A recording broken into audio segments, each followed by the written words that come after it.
অসমৰ জনপ্ৰিয় কণ্ঠশিল্পী দিক্ষু শৰ্মাৰ খবৰটো শুনি বহুত বেয়া লাগিল। কোনেও কল্পনা কৰিব পৰা নাছিল অসমৰ জনপ্ৰিয় কণ্ঠশিল্পী দিক্ষু শৰ্মাৰ লগত এনে হ'ব বুলি। অনুৰাগীসকলো দুখত ভাগি পৰিছে।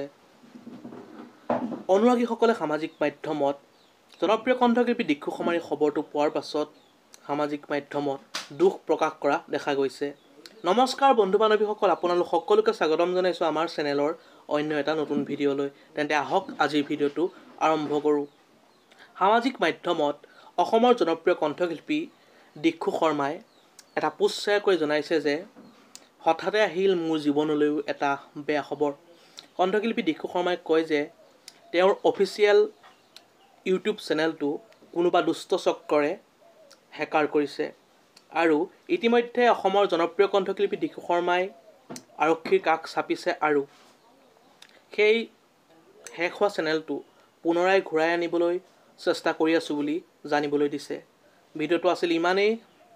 যদি আপোনালোকে চাই ভাল পালে তেন্তে লাইক, কমেণ্ট, শ্বেয়াৰ আৰু যদি নতুনকৈ আমাৰ চেনেলটো চাই আছে অনুগ্ৰহ কৰি ছাবস্ক্ৰাইব কৰি দিব বুলি আশা ৰাখিলোঁ।